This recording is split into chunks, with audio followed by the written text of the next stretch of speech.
So in this session, I'm gonna talk about a lot of econometric stuff. तो CUET के point of view से हमें करना है. That means कोई proof नहीं करेंगे हम. And I have analyzed all the past year questions. सिर्फ direct informations आपको सारी collect करके याद रखनी है and that would be useful. ठीक है? तो like CLRM की directly assumptions क्या हैं? Things like correlation, causation, regression, सब उनके थोड़े बहुत inferences, things like type of sampling, या फिर वन वेरी इंपॉर्टेंट टॉपिक है regression x on Y and Y on x. तो वो हम पहले भी कर चुके हैं, तो वो आप कवर कर लोगे. ठीक है, उसे बस रिवाइज कर लेना, दैट्स वेरी इंपॉर्टेंट. तो now I am gonna start giving you a lot of information. ठीक है, तो एक जगह बस वो कलेक्ट करके रख लो और उसे रिवाइज करना है आपको. ओके, तो लेट्स स्टार्ट दिस. तो सबसे पहले we have y equal to beta naught plus beta one x plus u i. Okay, तो this is the linear regression equation. Okay, जहां पर this is the value, predicted value. ठीक है, this is the error term beta naught and beta one. तो कुछ जगहों पर आपको beta one plus beta two x इस तरीके से लिखा हुआ नजर आएगा. So that depends upon book. And ज़रूरी नहीं है कि एग्जाम में इनमें से कोई एक हो, कोई भी फॉर्मेट में वो दे सकते हैं. तो all you need to remember is कि obviously without the x that's intercept and this one is slope coefficient. Okay, जो एक्स के साथ है वो ऑब्वियसली स्लोप कॉफिशिएंट होगा. ठीक है, सो इंटरप्रिटेशन आप उसके अकॉर्डिंग करोगे. देन यहाँ पर जो आपके पास बीटा नॉट है, बीटा वन है, these are called coefficients. Okay, एक इंटरसेप्ट है और एक स्लोप कोफिशिएंट है. And these are the parameters. These are the parameters जिन्हें आप एस्टिमेट करने की कोशिश करते हो. एंड यहाँ पर हम मॉडल में बोलते हैं कि x की जो वैल्यूज हैं वो फिक्स्ड होती हैं, लेकिन y एक रैंडम वेरिएबल रहता है. द रीज़न बीइंग कि मॉडल रन करने से पहले हम डिसाइड करते हैं कि x की वैल्यूज क्या क्या होंगी. That's why these are fixed. ठीक है, एंड थिंग्स लाइक कि अगर आपको एस्टिमेट करना है कि कैसे एक्सपेंडिचर इनकम के ऊपर डिपेंड करता है, तो हम मॉडल शुरू करने से पहले डिसाइड करते हैं कि हम 10,000, 20,000, 30,000 वाली इनकम के लोगों का डेटा कलेक्ट करेंगे. तो वो जो 10, 20, 30, 40 may be up till 2 lakhs जो हमने ये डिसाइड कर लिए हैं, these are the fixed values of X. तो इसलिए ये फिक्स्ड रहते हैं. ठीक है, बट हम एग्जैक्टली एस्टिमेट नहीं कर पाएंगे. सो वहां पर एंट्री होती है एरर टर्म की. Okay, and that what makes Y I a random variable. Okay, यहां पर एक assumption रहती है that on an average errors are equal to zero. Okay, and variance of this ui term is some fixed number sigma square, which means इसे हम कहते हैं होमोस्केडास्टिक. होमोस्केडास्टिक. ठीक है, और मान लो अगर वेरिएंस ऑफ यू आई होता sigma square i, now this is called heteroscedastic, which means कि इसकी जो वैल्यू वेरी करती है. Homoscedastic means same variance, equal variance. Okay, this is equal variance कि सारे एरर टर्म्स के लिए the variance is going to be same. But जब हम ऐसे लिख रहे हैं that means it will vary for each eye. Okay, with each eye. So this is what comes under heteroskedasticity. हेट्रोस्केडास्टी स्केडास्टिक लिख के छोड़ देते हैं, जगह नहीं है. तो ये हेट्रोस्केडास्टिसिटी है, ऊपर वाला होमोस्केडास्टिसिटी दिखा रहा है. और सीएलआरएम के assumptions के अकॉर्डिंग होमोस्केडास्टिक होना चाहिए अगर आपको लीनियर रिग्रेशन मॉडल रन करना है तो.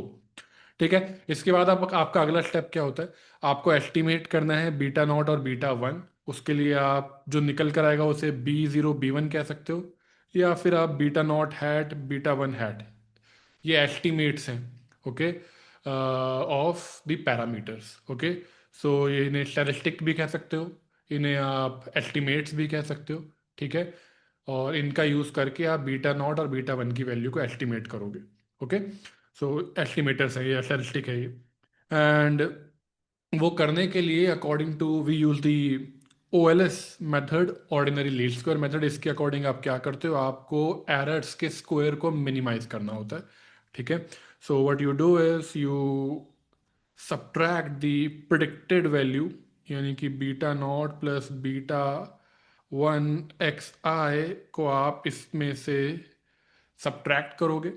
ठीक है, उनका स्क्वायर करोगे and you add these for all the observe values. ठीक है, so this is nothing but summation of UI square. तो आप स्क्वायर्ड एरर्स को मिनिमाइज करने वाले हो। We need to minimise this. ठीक है, we will minimise this with respect to B0 and B1, और उसका यूज करके वी गेट दी वैल्यूज। तो जो B1 निकल कर आता है, ये याद रखना है आपको। दिस इज, जिसे आप बीटा 1 हैट भी कह सकते हो, this will be equal to summation xi minus x bar, yi minus Y bar upon summation xi minus x bar का होल स्क्वायर। फॉर्मूला याद रखना है, थोड़ा बहुत काम आएगा। एग्जैक्ट कैलकुलेशंस भी के चांसेस बहुत कम है, अभी तक कोई क्वेश्चन ऐसा आया नहीं है। ठीक है, बट मे बी 2-3 वैल्यूज के लिए आ सकता है, आप फॉर्मूला लगा के निकाल सकते हो। एंड इससे ज़्यादा इंपॉर्टेंट जो फॉर्मूला है वो ये रहा। अगर हम न्यूमरेटर डिनोमिनेटर में दोनों में सैम्पल नंबर ऑफ सैम्पल से, सैम्पल ऑब्जर्वेशन से डिवाइड कर दे, then we will get covariance XY divided by this is going to be variance of X। तो ये वाला फॉर्मूला आपका CUET के पॉइंट ऑफ व्यू से मेन रहेगा। तो slope coefficient will be equal to covariance between X and Y divided by variance of X। Then next thing is intercept. तो intercept की वैल्यू आती है y bar minus, it will be y bar minus B1 x बार।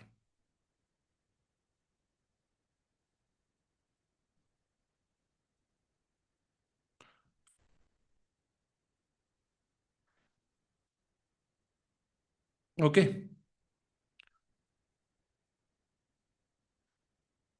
और यहाँ जो हमने summation of error terms, squared error terms निकाला था, summation of yi minus,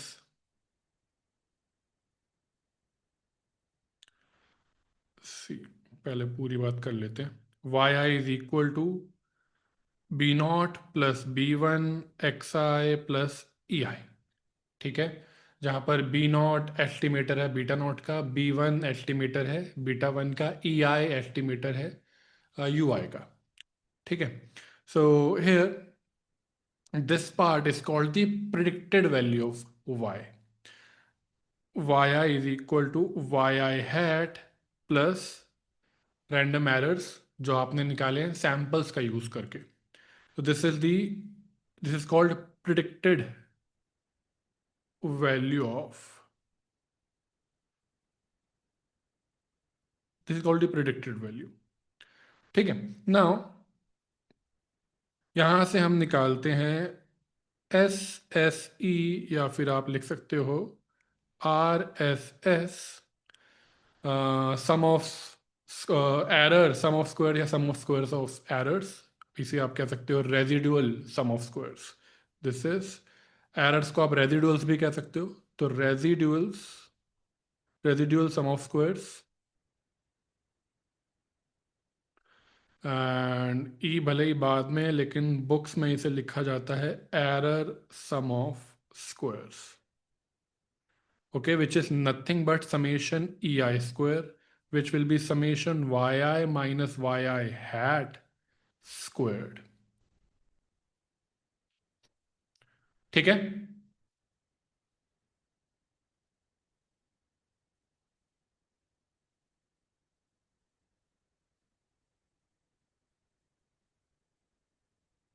okay, so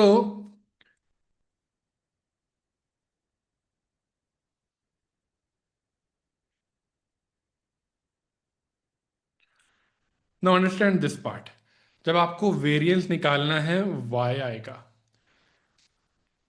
B naught b one x i, वाले ऊपर आओ।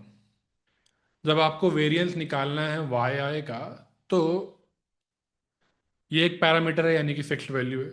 बीटा वन पैरामीटर है, फिक्स्ड वैल्यू है। एक्स आई हम बात कर चुके हैं, फिक्स्ड वैल्यू है।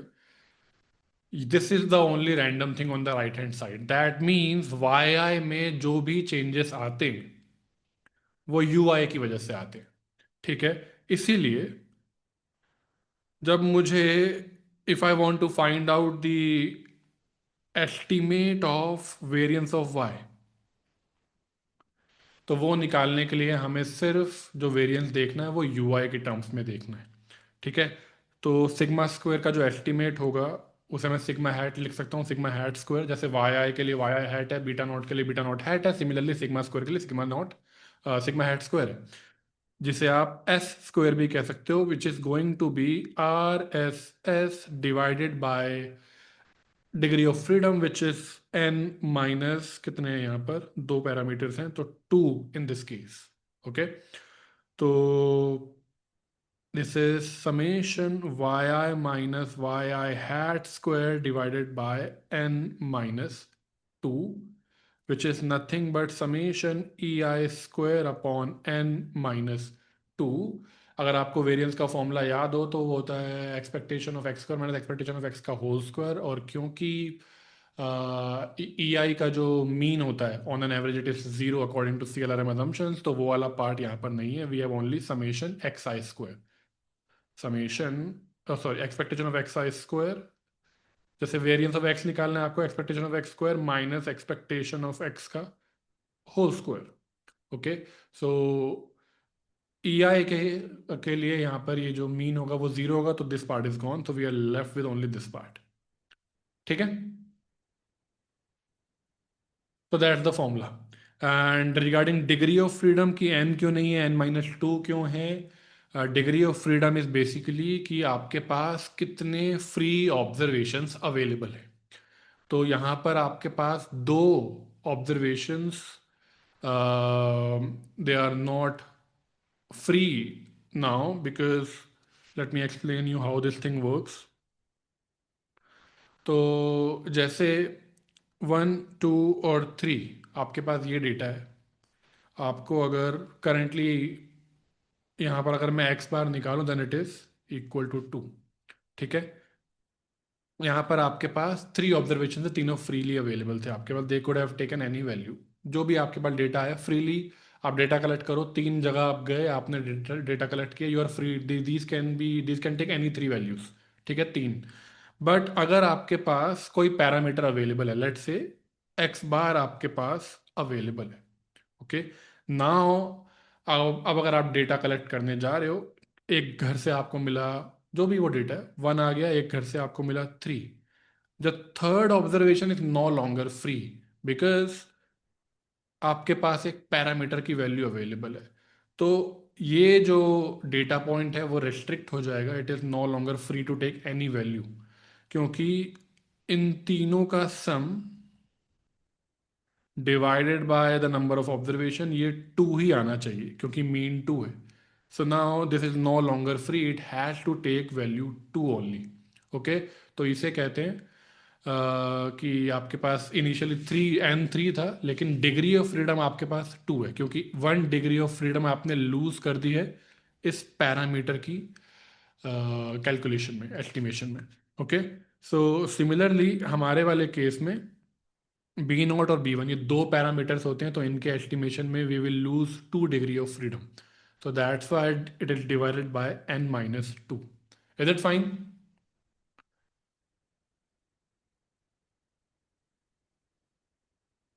सिमिलरली जो आपका वो स्टैंडर्ड डेविएशन का फॉर्मूला होता है सैंपल के केस में, वहां पर आप एन माइनस वन करते हो क्योंकि अगेन एक डिग्री ऑफ फ्रीडम चली जाती है एक्स बार को एस्टिमेट करने में। वेरिएंस के फॉर्मूले में आप क्या करते हो, expectation of X minus x bar whole square. Yes. So एक डिग्री ऑफ फ्रीडम चली जाती है एक्स बार को एस्टिमेट करने में, इसलिए सैंपल वेरिएंस के केस में आप डिवाइड करते हो एन माइनस वन से। Okay. Moving on.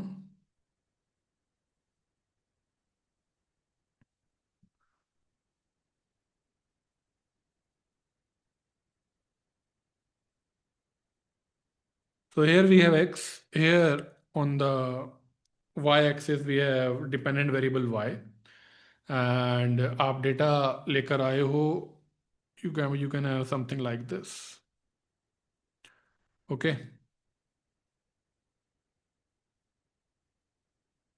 This line is called least squares line.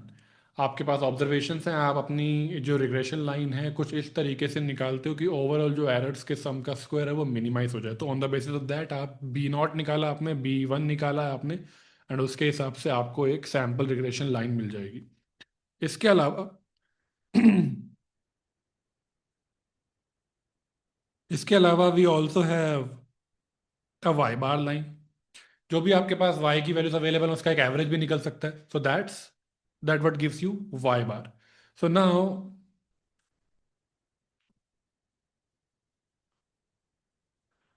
जो वैल्यूज y की जितनी दूर हैं y बार से, ओके, y बार से ये y1 कितना दूर है, y2 कितना दूर है, y3 कितना दूर है, y4 कितना दूर है, तो उसका यूज करके हम निकालते हैं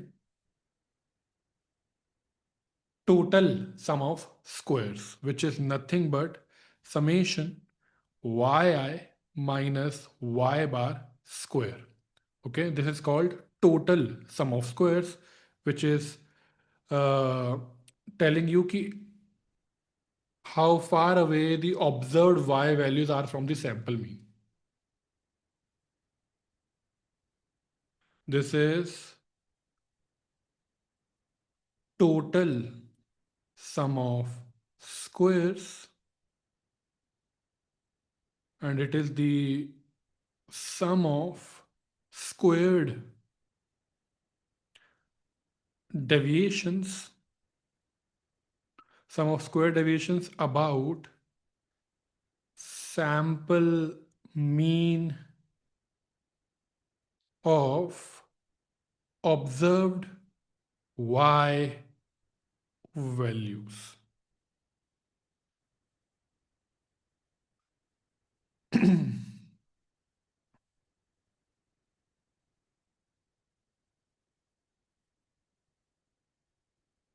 Now let's see the whole thing.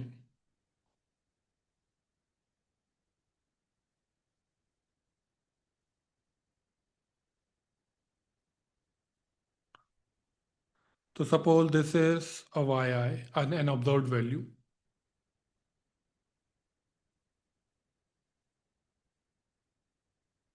ये कितना दूर है y बार से, okay, that's the total difference. ठीक है. So this whole thing is yi minus y bar. This is the total thing. जितना भी ये टोटल चेंज है उनमें से कुछ हमने इस सैंपल रिग्रेशन फंक्शन की जो लाइन है उससे कुछ इसका यूज करके हमने एक वैल्यू एस्टिमेट करी है, उसे हम कहते हैं वाई आई हैट. ठीक. So this gap is Y I minus y i hat. Okay. And this gap is yi hat minus y bar. Okay. So this part is nothing but your error.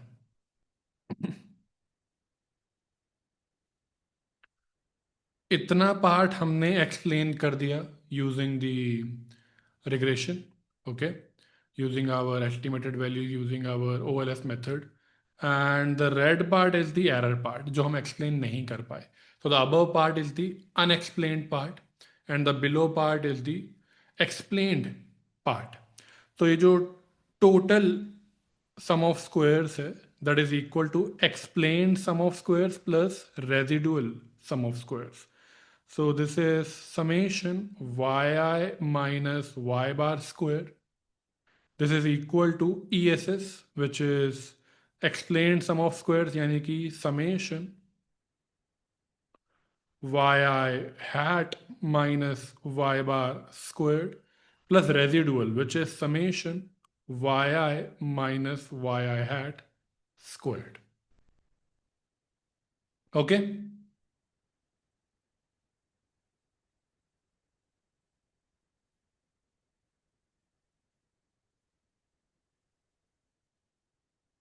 Is this part fine? ये वाला part थोड़ा important है from CUET point of view.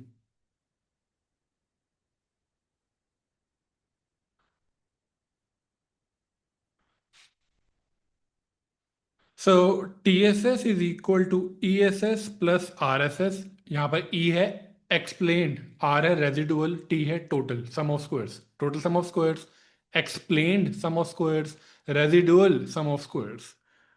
So if I divide both sides by TSL, then I will get this.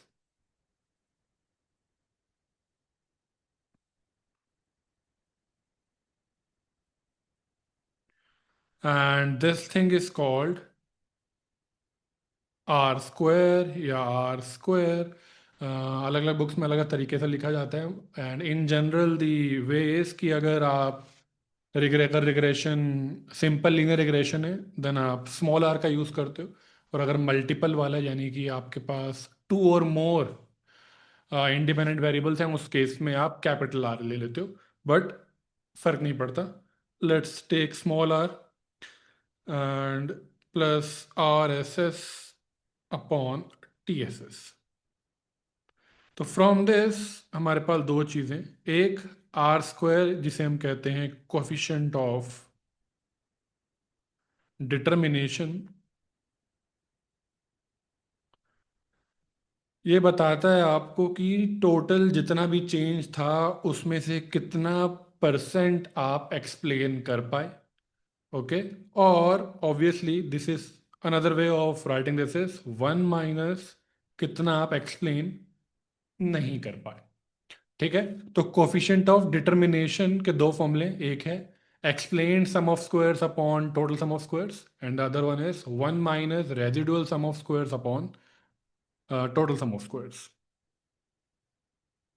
And it r square measures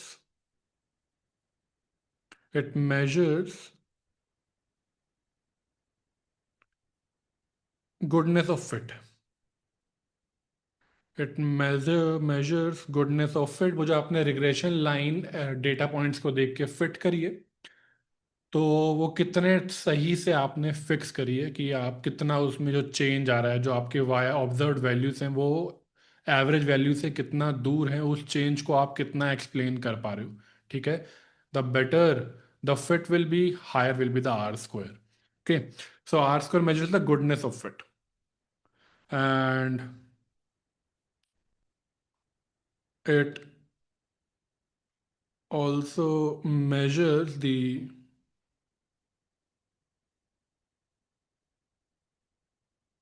r square measures the proportion or percentage of total variation in y explained by the regression model.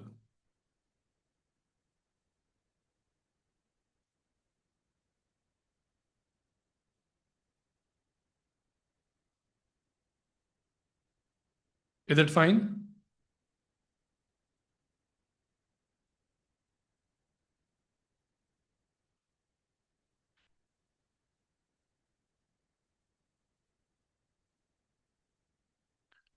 इसकी दो obvious properties हैं. और ये are square is actually वो जो are है हमारा जो कोरिलेशन होता है ये उसी का ही स्क्वायर. आप उससे भी निकाल सकते हो. सो one thing is obviously that it has to be more than or equal to 0. It will be non-negative. And the second thing is जो हमारा r होता है that lies between -1 and 1. तो r स्क्वायर जो होगा उसकी जो मैक्सिमम वैल्यू निकल कर आएगी वो आएगी 1. ओके।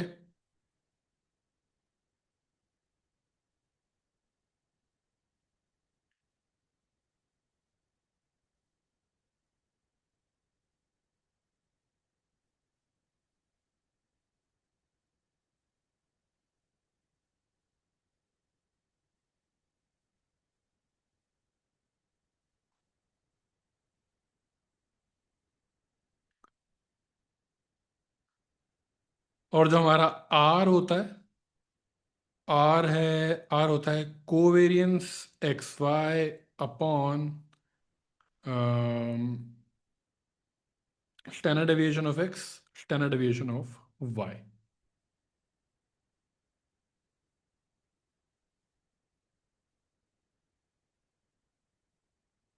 यहाँ मैं बात कर रहा हूँ कोरिलेशन कोएफिशिएंट की। कोरिलेशन की जब आप बात करते हो, कोरिलेशन बेसिकली बताता है linear relationship between x and y. It tells you linear relationship between x and y, that's point number one. दूसरी बात, जब आप कोरिलेशन निकालते हो तो इस बात से कोई फर्क नहीं पड़ता कि एक्स डिपेंडेंट वेरिएबल है या इंडिपेंडेंट वेरिएबल है। आर निकालने के केस में उसका basically correlation has nothing to do with causation. यहाँ पर बात आ जाती है कोरिलेशन वर्सेस कॉजेशन की। आर दोनों को एक तरीके से ट्रीट करता है, उसे कोई फर्क नहीं पड़ता कि कौन सा डिपेंडेंट है कौन सा इंडिपेंडेंट है। अगर आप एक्स की जगह वाई लिख दो और वाई की जगह एक्स लिख दो, R will remain same. Okay.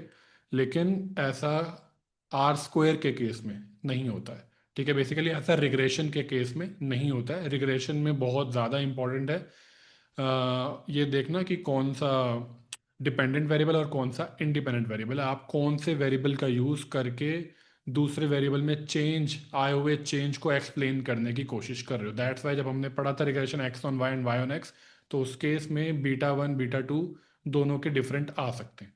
You get two different regression lines अगर आप एक्स को वाई के ऊपर रिग्रेस करो या वाई को एक्स के ऊपर रिग्रेस करो तो। ठीक है, तो इसकी कुछ प्रॉपर्टीज देख लेते हैं। Value of R does not depend on which of the two variables under study is labeled x और y। ओके, कोई फर्क नहीं पड़ता कौन सा x है कौन सा y है।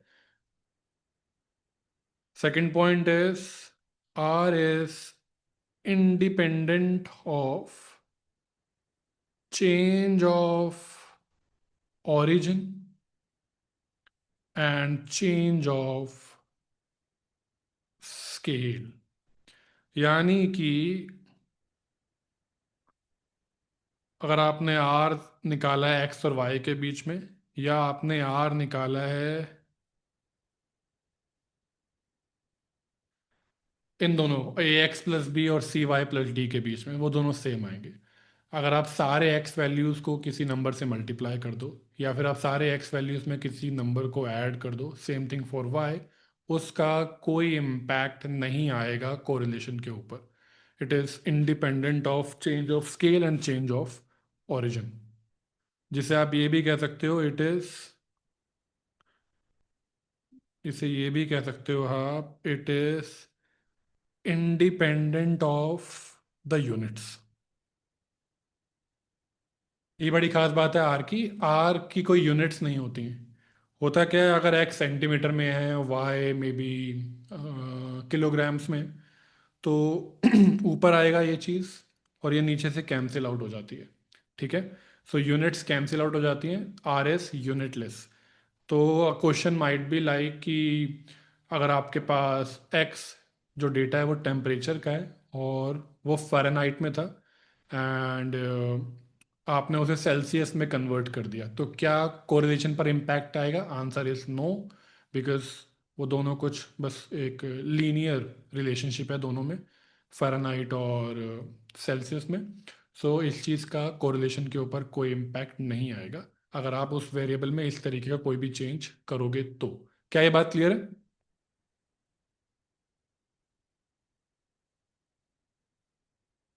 Okay. Third point is it lies between 0, -1 and 1. Fourth point is r equal to 1 if and only if जितने भी आपके ऑब्जर्व्ड पेयर्स हैं x I Y i, they lie on a straight line with positive slope, and like y is equal to a plus bx, इस type की अगर line है आपके पास and B positive, तो इस केस में r is simply equal to 1 and r is equal to -1 if and only if all observed pairs xi yi lie on a straight line with negative slope। यानी कि अगर आपके पास है y is equal to a plus B x, लेकिन b जो है negative है, a से कोई फर्क नहीं पड़ता, स्लोप से फर्क पड़ता है। Something like this.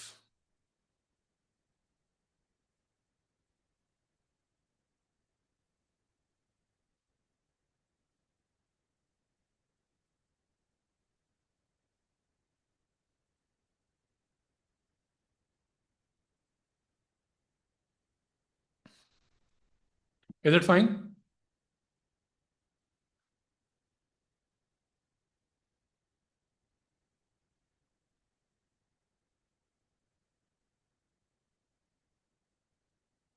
And last point here is square of correlation coefficient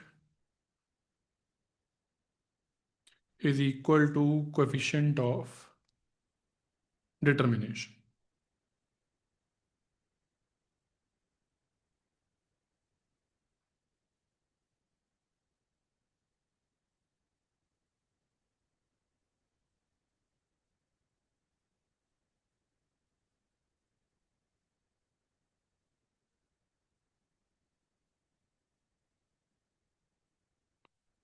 okay.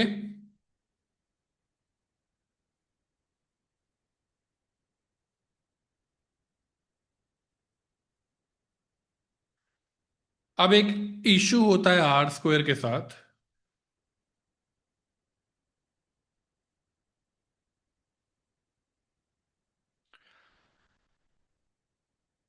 एक इशू होता है आर स्क्वायर के साथ कि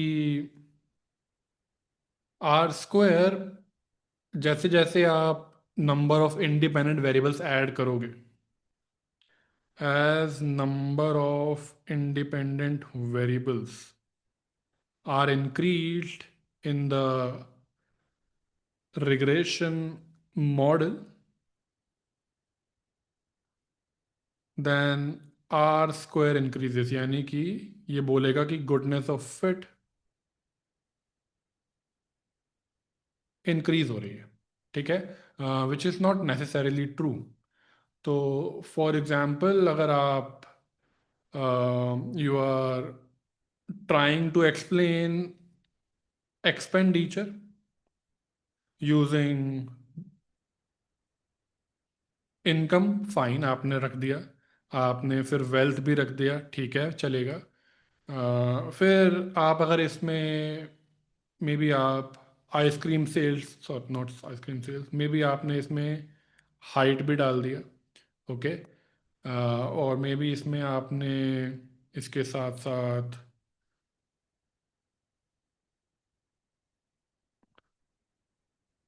सिस्टर्स वेट डाल दिया, मतलब बेसिकली इररेलेवेंट वेरिएबल्स आप डालते जा रहे हो। But issue with R square is वो फिर भी इंक्रीज होता रहेगा। ठीक है, सो ये इररेलेवेंस नहीं देखता है, ये बस इंक्रीज होता चला जाएगा and it will give you a false hope कि आपका जो मॉडल है वो अच्छा होता जा रहा है. Okay. So it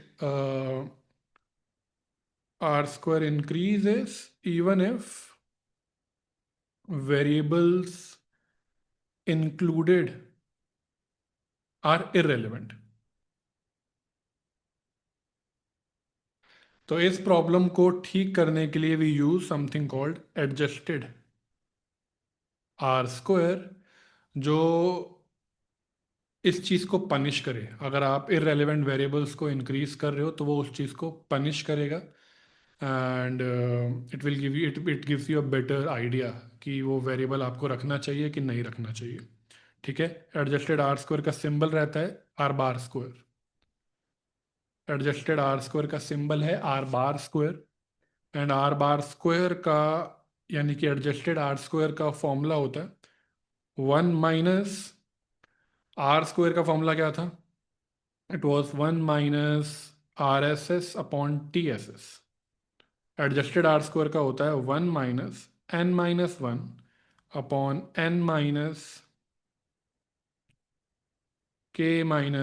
1 RSS/TSS.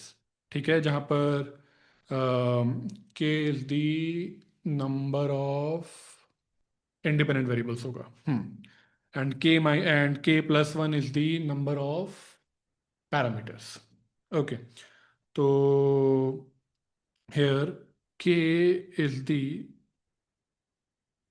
number of independent variables. तो के इंडिपेंडेंट वेरिएबल्स होंगे एंड आपको पता होगा कि इंटरसेप्ट जो कोफिशिएंट होता है which is one of the parameter, उसके साथ कोई भी इंडिपेंडेंट वेरिएबल नहीं होगा. जैसे सिंपल सी चीज़ है b0 plus b1 x1 plus b2 x2. तो ये इन जनरल दिस इज, यहाँ पर आप सब्ट्रैक्ट करते हो minus degree minus here you include degrees of freedom. Okay. Which is total number of sample points, number of samples minus number of parameters. तो जो k+1 है यहाँ पर इस तरीके से जो k+1 है वो नंबर ऑफ पैरामीटर्स होना चाहिए एंड तो उस हिसाब से जो k है वो नंबर ऑफ इंडिपेंडेंट वेरिएबल्स होगा. जैसे इस मॉडल में दो इंडिपेंडेंट वेरिएबल्स हैं, इसके साथ इंडिपेंडेंट वेरिएबल नहीं है ना, इंटरसेप्ट के साथ नहीं होता है. So number of independent variables से एक ज़्यादा होता है number of parameters. That's why here we have k+1 जहाँ पर k है number of independent variables. Obviously conditional upon कि जो ये मॉडल है via that's not via origin. Okay. यहाँ पर इंटरसेप्ट इंक्लूडेड है. Is this point clear?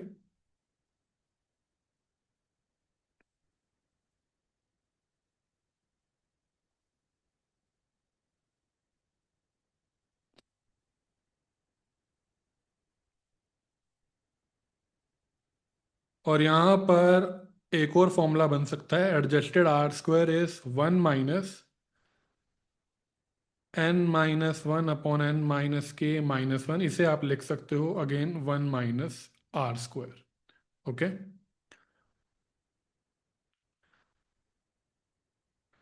तो जैसे जैसे आप इस k को इंक्रीज करोगे,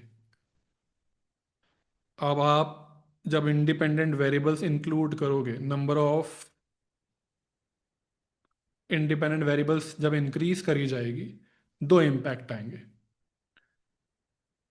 आर स्क्वायर बढ़ेगा और उसकी वजह से एडजस्टेड आर स्क्वायर बढ़ेगा थोड़ा सा. दूसरी तरफ ये जो k है वो इंक्रीज होगा और वो एडजस्टेड आर स्क्वायर को डिक्रीज करवाएगा. ठीक है. तो विच एवर विल डोमिनेट उसके according adjusted R square increase या डिक्रीज होगा. सो दैट्स हाउ थोड़ा सा it's better than R square in a way. मतलब it's not a perfect measure but it's still a better version of R square in a way कि थोड़ा बहुत ये independent variables जो R square को उतना इम्प्रूव नहीं कर रहे हैं जितना वो मॉडल को ख़राब कर सकता है, तो उसके हिसाब से इंडिपेंडेंट वेरिएबल्स को इंक्लूड या एक्सक्लूड करा जा सकता है. ठीक है. तो अब आप this is not the only way but it is one of the matrix की। अगर इंडिपेंडेंट वेरिएबल इंक्रीज करने पर एडजस्टेड आर स्क्वायर इंक्रीज कर रहा है तो आप इंक्लूड कर लो, अदरवाइज उसे इंक्लूड मत करो। ओके, नाउ यहाँ पर कुछ बातें हैं। एक है, जो एडजस्टेड आर स्क्वायर है दैट्स ऑलवेज लेस देन और equal to R square. Okay, another point is adjusted R square negative हो सकता है, can be negative, but R square can't be negative.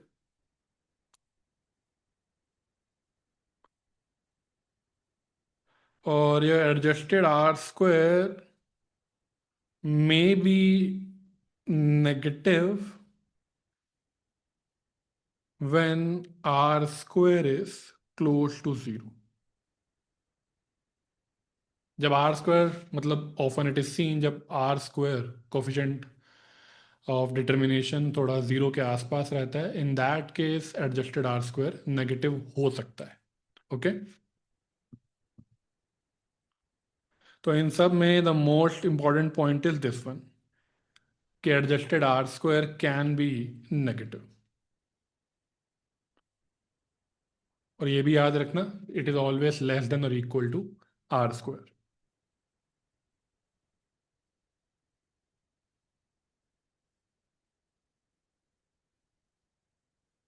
Okay, इसके अलावा we have a few more things. बहुत देर हो गई।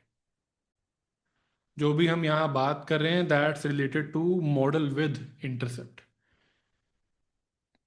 This holds when the model is with intercept. चलो इसी बात पे अगला पॉइंट है। दो तरीके के रिग्रेशन मॉडल्स हम रन कर सकते हैं यहाँ पे। एक है रिग्रेशन विद इंटरसेप्ट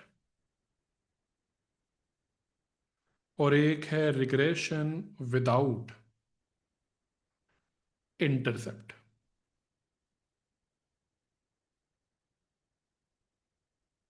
ओके, तो जब हम हमारे पास रिग्रेशन मॉडल में इंटरसेप्ट है, इन दैट केस जो हम सब पढ़ते हुए आ रहे हैं वही सब चीज़ें यहाँ होल्ड करती हैं।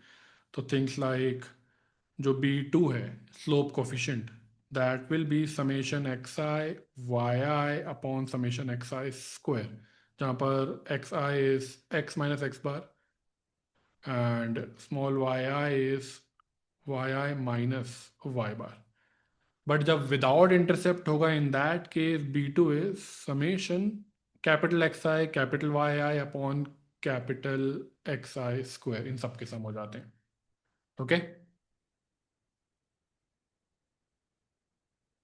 देन नेक्स्ट पॉइंट इज, यहाँ पर वेरिएंस ऑफ B2 आता है sigma square upon summation x आई स्क्वायर।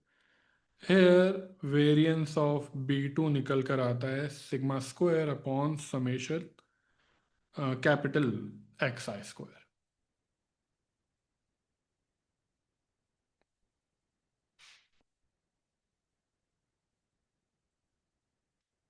यहाँ पर वो जो एस्टिमेट है वेरिएंस का, it is RSS divided by n-2 degrees of freedom. Can you tell me यहाँ पर क्या होगा?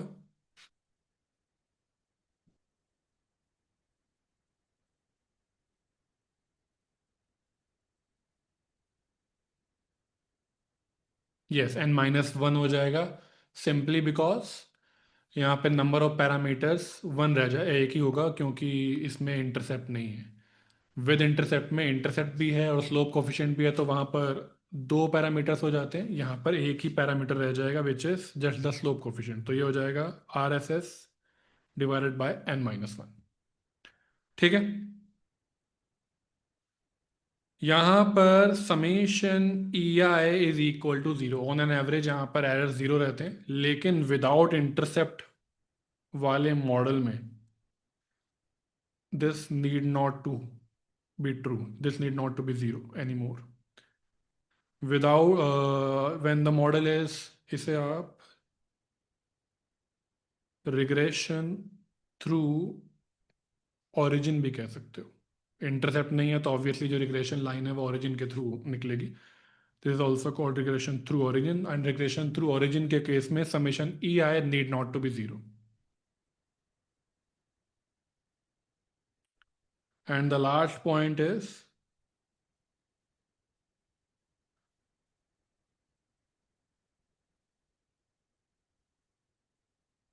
विद इंटरसेप्ट के केस में आर स्क्वायर हमेशा नॉन नेगेटिव रहता है, लेकिन ओरिजिन वाले केस में आर स्क्वायर नेगेटिव भी आ सकता है।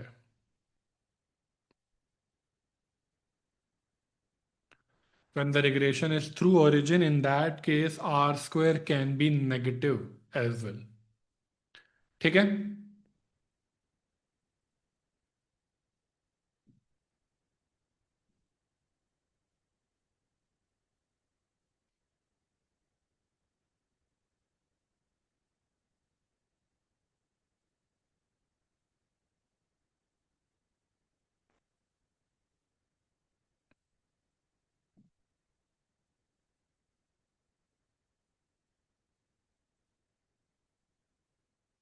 हाँ, मैंने अभी पहले ही बताया था, जब आर स्क्वायर जो more than equal to zero है, वो R square is connected to regression, और रिग्रेशन जब नॉर्मल वाला जो हम रिग्रेशन कर रहे हैं जहाँ पर इंटरसेप्ट है वहाँ पर हमेशा पॉजिटिव ही होगा। लेकिन जब आप, इट्स बेसिकली दो तरीके होते हैं। आपने इनिशियली इंक्लूड किया इंटरसेप्ट को, और फिर आपने कैलकुलेशंस करी, और फिर अपने आप नेचुरली इंटरसेप्ट जीरो निकल कर आया, उसमें कोई इशू नहीं है। लेकिन अगर आपने जबरदस्ती रिग्रेशन थ्रू ओरिजिन कर दिया, आपने शुरू से ही एज्यूम कर लिया बिना, without looking at the data, without understanding anything, कि इसमें इंटरसेप्ट में आप रख ही नहीं रहे हो, ठीक है, उस वजह से let me give you an idea कि ये हो कैसे रहा है। एक होता है कि आपने डेटा देखा, एरर्स के स्क्वायर को मिनिमाइज करते हुए आपने रिग्रेशन निकाली, ठीक है, तो ऐसे में आर स्क्वायर नेगेटिव नहीं आएगा, आपका गुडनेस ऑफ फिट बढ़िया रहेगा। लेकिन अगर आपने जबरदस्ती रिग्रेशन निकाल दी ओरिजिन से, ओके, उसकी वजह से सारा एस्टिमेट खराब हो गया, in that case goodness of fit ये बैडनेस ऑफ फिट में बदल जाएगा, और वो that line is basically too far away and it is not able to explain anything anything. उल्टा बिल्कुल बहुत गलत तरीके से ये लाइन निकल कर आ रही है, and it is giving you, मतलब ओवरऑल जो एरर्स जो हैं they are more than what you are able to explain, and that makes R square negative. Is this fine?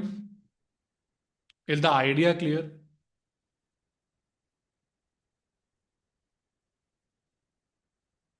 Okay,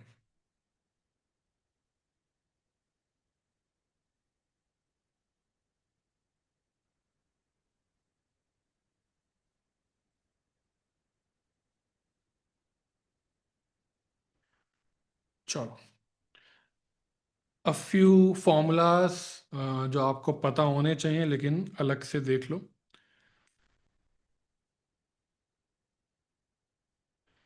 So if you are finding out expectation of a plus bx plus cy,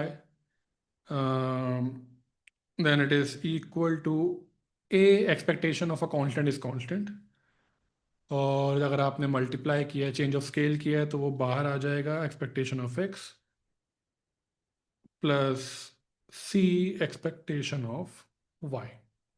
simple tough. Then variance of A plus B X, variance is independent of change of origin, तो इस A का कोई impact नहीं आएगा। Variance of a constant is zero, so वो जाएगा, और B square होके बाहर निकलेगा into variance of X. This thing is very important. Then variance of A X plus B Y, this will be equal to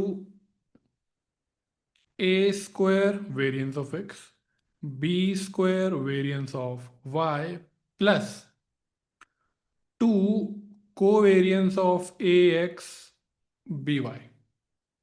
which will be equal to a square variance of x, b square variance of y plus 2 ab covariance xy. ठीक है।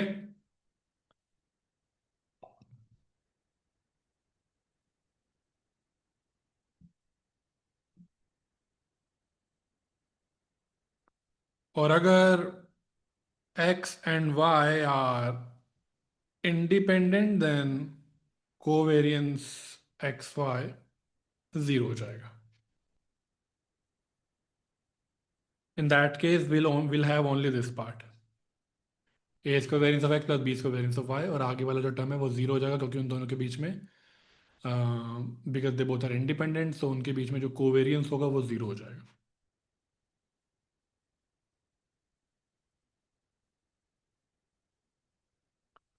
यहाँ से एक important point निकल कर आता है that if x and y are independent, then covariance xy will be equal to 0. But if covariance xy is equal to 0, then x and y need not to be independent. हो सकता है by chance आ गया हो। Okay,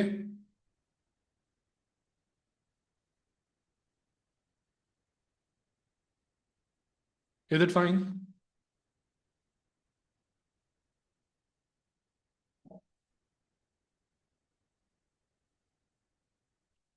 Then we have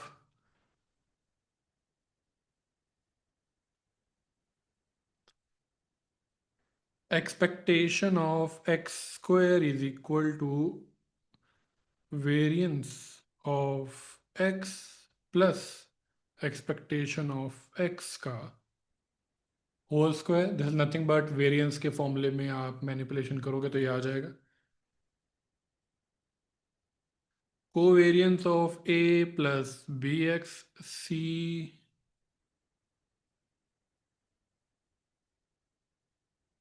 Y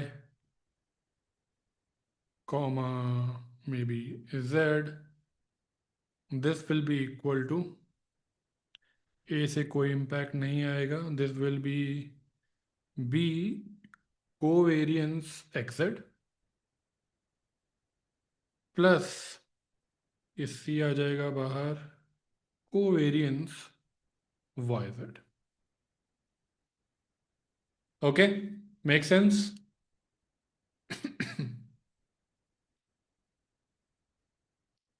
basically यहाँ क्या हो रहा है, कांस्टेंट और एक वेरिएबल के बीच में कोवेरियंस जीरो हो गया, फिर बी एक्स और जेड के बीच में बी बाहर आ जाएगा, एक्स और जेड का कोवेरियंस, सी वाई और जेड के बीच में सी बाहर आ जाएगा, covariance between y and Z.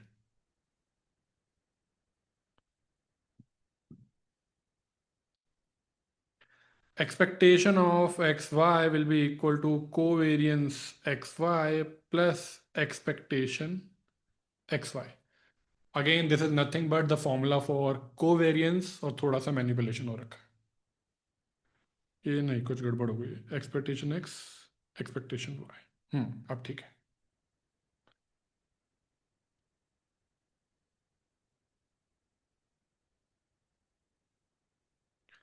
And finally correlation between x and y, ये हो गया, ये मैं पहले लिख चुका हूँ।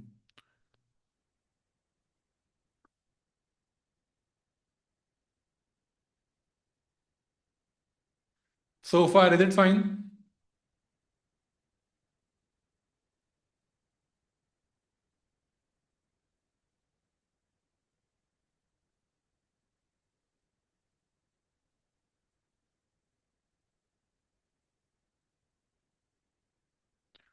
अगर आर हाई है तो वो सिर्फ हाई लीनियर रिलेशनशिप बता रहा है बिटवीन एक्स एंड वाई, वो ये नहीं बता पाएगा कि एक्स वाई को इम्पैक्ट कर रहा है या वाई एक्स को इम्पैक्ट कर रहा है।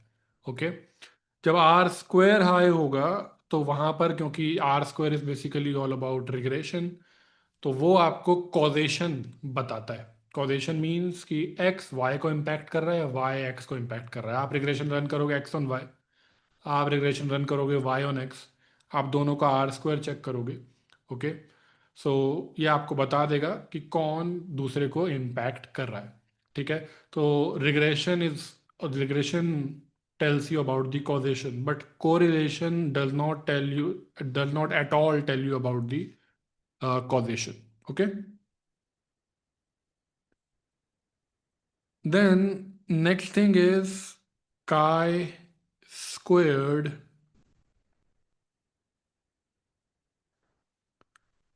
distribution। chi square distribution जो सबसे पहली चीज आपको पता होनी चाहिए, it is the sum of square of independent standard normal random variables. Okay, तो chi square, let's say, of degree of freedom k, this will be equal to z1 square plus z2 square and so on till zk square। मतलब अगर chi square 3 है, then this will be equal to z1 square plus z2 square plus z3 square। तो chi square distribution, chi squared distribution is the sum of k squared independent standard normal random variables। ठीक है, where this k is the degree of freedom।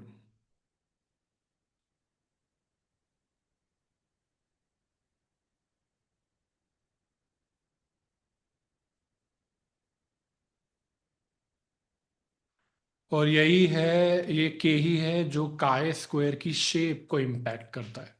जैसे जैसे it is normally right skewed,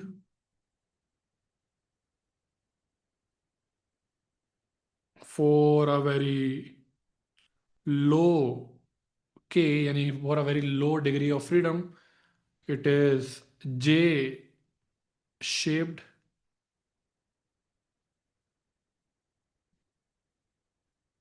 it look like this, कुछ ऐसा। And जैसे जैसे increase होता जाएगा degrees of freedom, it starts converging to normal। Okay, इस तरीके से इसकी शेप है बेसिकली। काय स्क्वायर की जो शेप है वो उसकी डिग्री ऑफ फ्रीडम के ऊपर डिपेंड करती है। Is this point clear?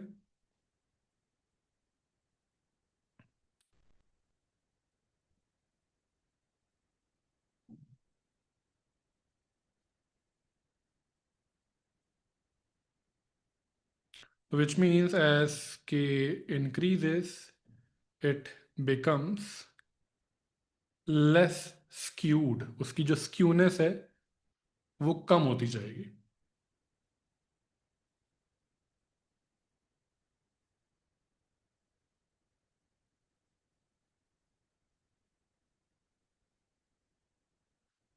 And जो मीन होता है इसका वो होता है के, जो वेरिएंस आता है इस काय स्क्वायर्ड का रैंडम वेरिएबल का, that is equal to 2k, जहाँ पर जो k है वो डिग्री ऑफ फ्रीडम है। And it remains non negative, obviously square होकर आ रहा है ये, तो नॉन नेगेटिव रहता है। तो these are the few things जो आपको काय स्क्वायर डिस्ट्रीब्यूशन के बारे में पता होनी चाहिए। Is it fine?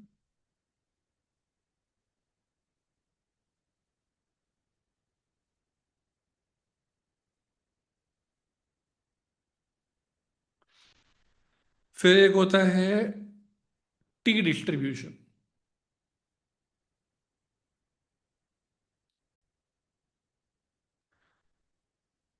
Next one is student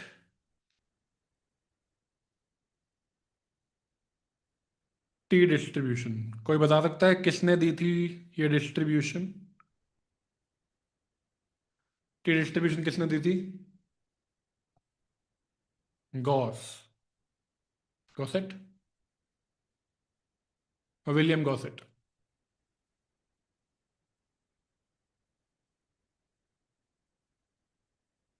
या और उन्होंने अपना जो क्या कहते हैं, मतलब ही just wanted to hide his name. He didn't want to reveal it because he was working in a beer company. तो उन्होंने अपना जो नाम है वहाँ पर रिसर्च पेपर में स्टूडेंट लिखा था. Anyways, coming to the main point, t distribution कैसे बनती है? तो suppose we have a t distribution with m degrees of freedom is the ratio of a standard normal variable divided by the square root of an independent independently distributed chi-squared random variable with m degrees of freedom divided by m.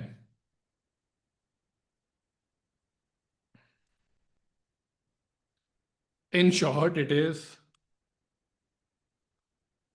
z यानी कि standard normal random variable divided by square root of w by m, जहाँ पर जो w है that's basically chi square distribution with m degrees of freedom, z is normal random variable and m is degrees of freedom. तो जब आप इस तरीके से ये स्टैंडर्ड नॉर्मल और काय स्क्वायर का एक इस तरीके से रेशियो लेते हो तो उससे बनकर आती है टी डिस्ट्रीब्यूशन. ठीक है? तो this follows t distribution with m degrees of freedom. Is it fine? इससे ज़्यादा डिटेल्स की हमें ज़रूरत नहीं है.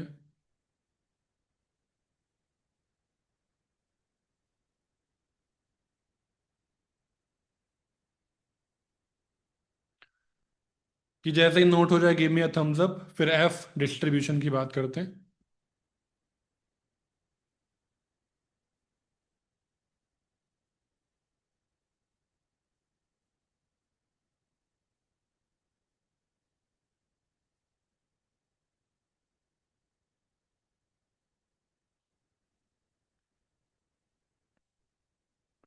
तो नेक्स्ट इज एफ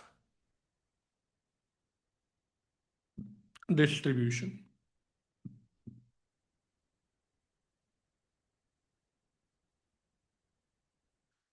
तो F with m and n degrees of freedom, इसके दो डिग्रीज ऑफ फ्रीडम होते हैं न्यूमरेटर और डेनोमिनेटर के. दिस इज नथिंग बट डब्ल्यू by m upon v by n, जहाँ पर ये जो डब्ल्यू है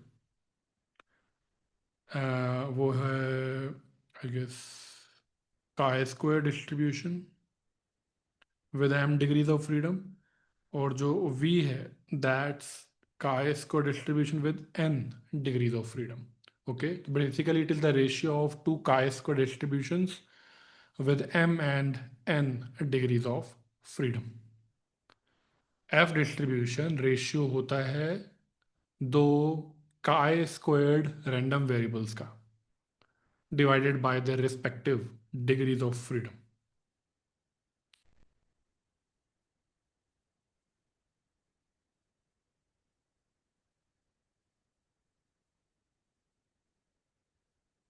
तो ये जो एम है उसे हम कहते हैं degrees of freedom of numerator, और यहाँ जो एन होता है उसे हम कहते हैं degree of freedom of denominator.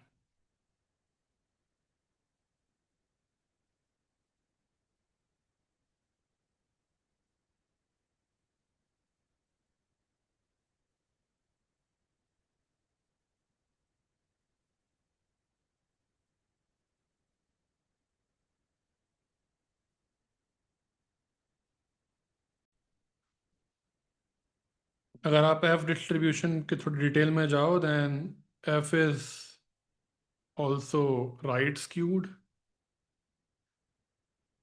And F is unimodal, एक ही मॉड रहता है इसका।